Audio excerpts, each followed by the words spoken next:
Tonight I'm making kunde. So we pulled all of the leaves off already. We're washing the kunde. I have some tomatoes and onions that I have already pre-chopped. You want to make sure that you get it nice and clean. You see the water is getting a little bit brown. It was pretty clean when I took it in, but it still needed a little bit of a wash. And we'll take it out of this water and boil it next. So you take your safria and you're going to put a little bit of water in the bottom.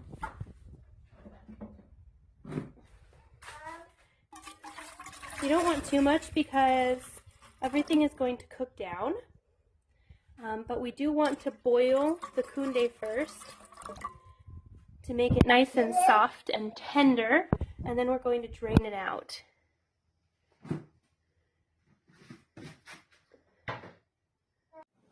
Alright, so while I'm letting the water come to a boil, I took all of the kunde that I had been rinsing and I removed it from the water and put it in here. And then I dumped the water and put the kunde back in. I don't like to just drain the water out because it leaves dirt and sand inside, so this gets a cleaner kunde. So once you have boiling water, you can add in your kunde, and it will cook it down. It will go down into the water.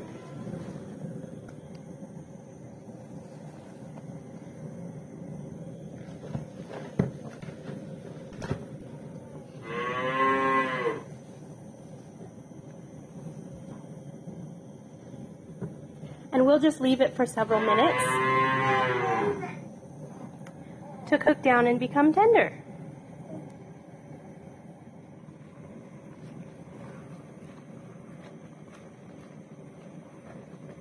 Sometimes I'll push some of the top leaves into the water so that I can just make sure that they're cooking thoroughly.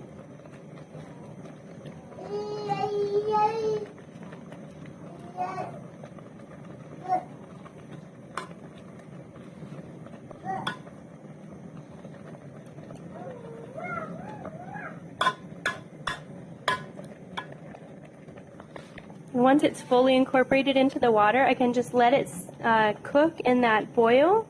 And I'm looking for these leaves to kind of shrink down and become a bit tender and easier to cook with, because you don't want to bite down on a like fibrous leaf. You want it to be tender enough that you can enjoy eating it.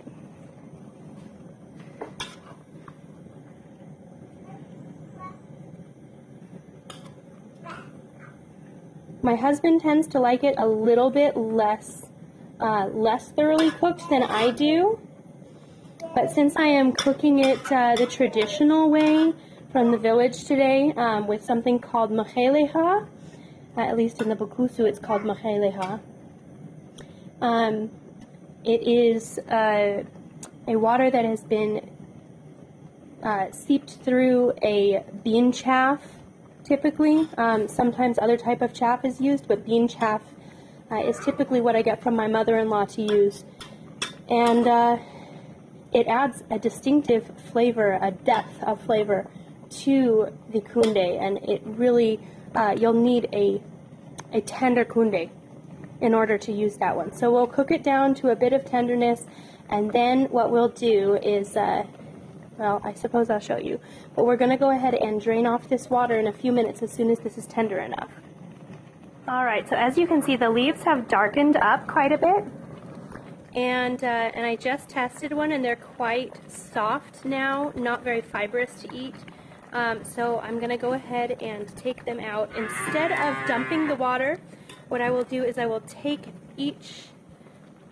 take scoops out like this and just drain the excess water and put them in the basin before we start cooking the rest, because again, I want any excess dirt that I may have missed on the last round to stay in the bottom of this safria and get thrown out rather than come into the leaves. If I dump the water, the dirt would just stay behind in the leaves.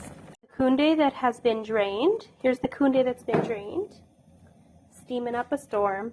And then I've got the safria here. We're going to put a little bit of oil, a couple tablespoons, and let that heat up just a little bit. I'm going to take the onion that I had prepped, Let me just see if it's hot enough. Oh yeah, plenty hot. So we're going to throw that onion in there.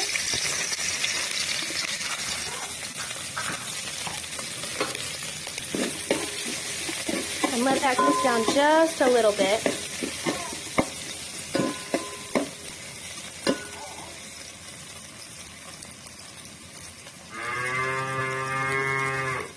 Alright, and once that's cooked down just a little bit like this, I'm going to put in the rest of the tomato.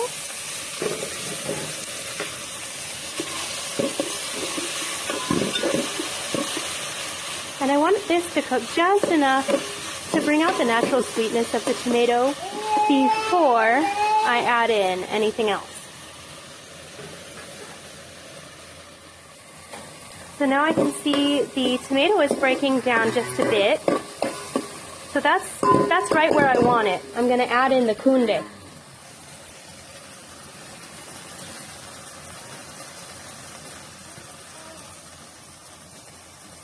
And get the focus back.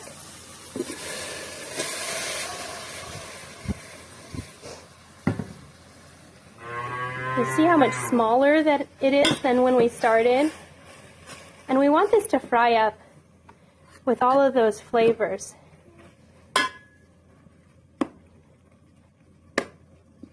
So I'm just kind of working to separate the leaves.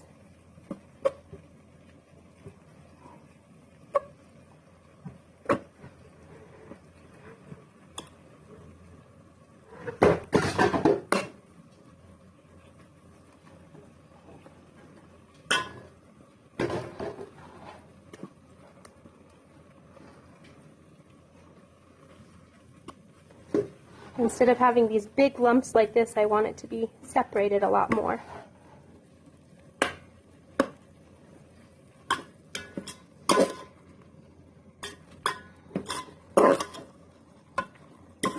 All those tomatoes and onions mixed in nicely.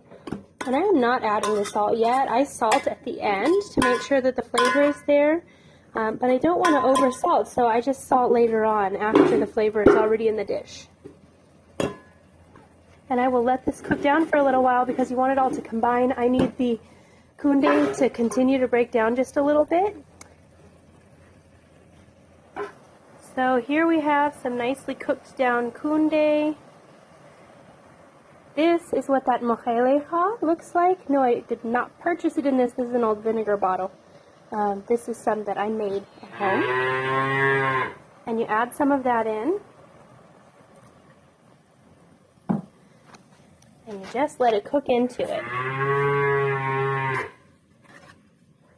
And I can smell how delicious that is. Oh my goodness, I wish you guys could smell through this channel. It smells amazing just to add that in. It'll give it a little bit of a yellow tinge. As you can see down here, it looks a little bit more golden than it did before.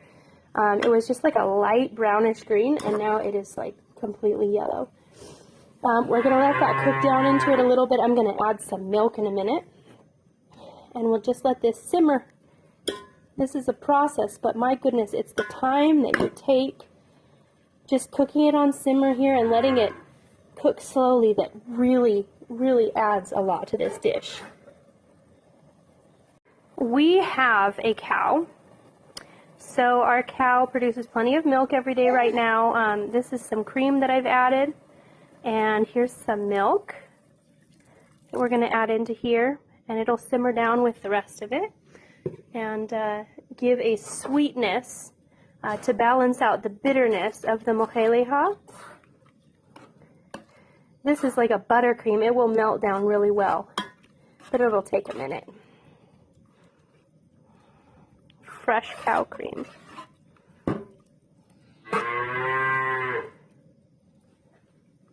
We'll let it just come back up to simmer and continue to simmer for a few minutes. And then I will do a taste balance check and see if we need to work on any of the levels. So this is about what we're looking for. This is more supu than some people like, but Albert and I love the supu when we cook with Mukhelekha.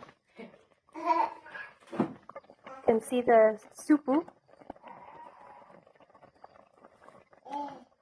And the kunde is nice and cooked down.